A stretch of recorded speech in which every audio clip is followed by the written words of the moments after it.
ચલો આજે વાત કરીએ એક એવા મુદ્દાની જેની અસર ભારતના લાખો કેન્દ્રીય સરકારી કર્મચારીઓ અને પેન્શનરો પર સીધી થવાની છે અને એ મુદ્દો છે 8મું પગાર પંચ. તો ચલો આપણે ઊંડાણમાં જઈએ અને સમજીએ કે આ આખો મામલો શું છે અને શા માટે આટલો બધો મહત્વનો છે. આ એક આંકડો છે જે હાલ બધી જ ચર્ચાઓનું કેન્દ્ર બન્યો છે. 26,000 રૂપિયા. આ સૂચિત નવો લઘુત્તમ બેઝિક પગાર છે. હાલમાં જે 18,000 રૂપિયા છે એની સરખામણીમાં આ એક બહુ મોટો ઉછાળો કહી શકાય. પણ સ્વાભાવિક રીતે સવાલ એ થાય કે આટલો મોટો વધારો ખરેખર શક્ય કેવી રીતે બનશે? આનો જવાબ દોસ્તો એક જ બહુ જ મહત્વના ફેક્ટરમાં છુપાયેલો છે. આ બધો જ ખેલ છે એક જ વસ્તુનો અને એ છે ફિટમેન્ટ ફેક્ટર. આને તમે એક જાદુઈ ગુણક કહી શકો જે નક્કી કરે છે કે દરેક કર્મચારીના પગારમાં કેટલો વધારો થશે. આ જ આખા પગાર માળખાની ચાવી છે. અહીંયા જ આખી વાત એકદમ સ્પષ્ટ થઈ જાય છે. જુઓ, 7મા પગાર પંચમાં ફિટમેન્ટ ફેક્ટર હતો 2.57, જેનાથી લઘુત્તમ પગાર બન્યો 18,000 રૂપિયા. હવે કર્મચારી સંગઠનોની માંગ છે કે 8મા પગાર પંચમાં આ ફેક્ટર વધારીને ઓછામાં ઓછો 3.25 કરવામાં આવે અને જો આવું થાય તો લઘુત્તમ પગાર સીધો જ 26,000 રૂપિયા પર પહોંચી જશે. પણ વાત ખાલી આટલેથી નથી અટકતી હો. વાત ખાલી લઘુત્તમ પગારની જ નથી. કર્મચારી સંગઠનો આનાથી પણ આગળ વધીને કેટલાક બહુ મોટા માળખાકીય સુધારાની માંગણી કરી રહ્યા છે. એક બહુ મોટી દરખાસ્ત છે વાર્ષિક ઇન્ક્રિમેન્ટને લઈને. હાલમાં જે 3% વધારો મળે છે તેને બમણાથી પણ વધુ એટલે કે સીધા 7% કરવાની વાત છે. એમની દલીલ એ છે કે 3%નો વધારો વધતી મોંઘવારી સામે ટકી શકતો નથી. બીજી ખૂબ જ અગત્યની માંગ આરોગ્ય સેવાના ખર્ચ સાથે જોડાયેલી છે. જે શહેરોમાં કેન્દ્ર સરકારની હેલ્થ સ્કીમ એટલે કે CGHSની સુવિધા નથી ત્યાં રહેતા કર્મચારીઓ માટે જે મેડિકલ ભથ્થું અત્યારે મહિને 1,000 રૂપિયા છે તેને સીધું 8 ગણું વધારીને 8,000 રૂપિયા કરવાની માંગ છે. અને લિસ્ટ અહીં પૂરું નથી થતું.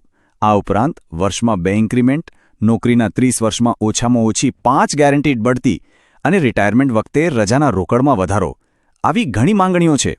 આ બધું જોતા એ સ્પષ્ટ છે કે આ લડાઈ માત્ર પગાર વધારવાની નથી પણ નોકરીની આખી પરિસ્થિતિ સુધારવાની છે. આ બધી માંગણીઓ તો ઠીક છે, પણ આ બધાની વચ્ચે એક મોટી ચિંતા પણ છે અને એ ચિંતા છે તેના અમલીકરણના સમયને લઈને. પરંપરા મુજબ નવું પગાર ધોરણ તો 1 જાન્યુઆરી 2026થી લાગુ થવું જોઈએ, પણ એનો અંતિમ રિપોર્ટ આવતા અને એનો અમલ થતાં લગભગ 12 થી 18 મહિનાનો વિલંબ થઈ શકે છે.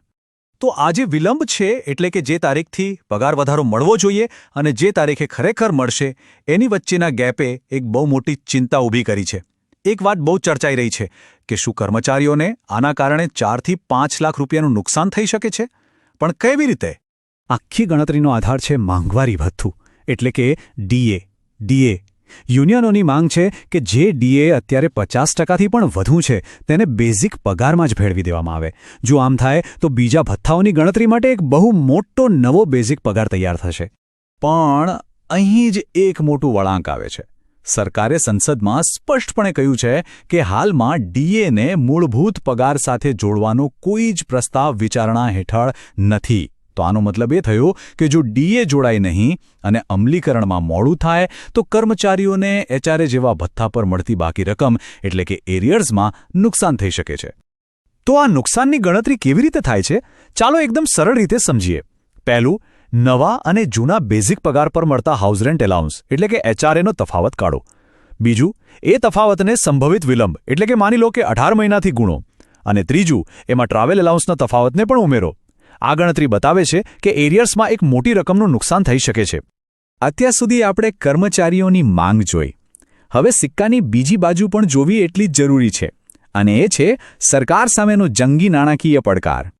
સીધી વાત છે, આ બધી માંગણીઓ સ્વીકારવાનો મતલબ છે દેશના બજેટ પર હજારો કરોડ રૂપિયાનો વધારાનો બોજ. આની સીધી અસર પેન્શનની જવાબદારીઓ અને દેશની રાજકોષીય ખાધ પર પડશે. એટલે સરકારે કર્મચારીઓની માંગ અને દેશની આર્થિક સ્થિરતા આ બંને વચ્ચે સંતુલન જાળવવાનું છે. તો પછી રસ્તો શું? નિષ્ણાતોનું માનવું છે કે સરકાર કદાચ એક વચલો રસ્તો કાઢશે અને એ છે તબક્કાવાર અમલીકરણ. એટલે કે પહેલા બેઝિક પગારમાં સુધારો કરવો, પછી ભથ્થાઓનું માળખું બદલવું અને છેલ્લે એરિયર્સને હપ્તાઓમાં ચૂકવવું. તો પરિસ્થિતિ એવી છે કે એક તરફ કર્મચારીઓની આશાઓ આસમાને છે અને બીજી તરફ સરકાર સામે એક મોટો નાણાકીય પડકાર છે.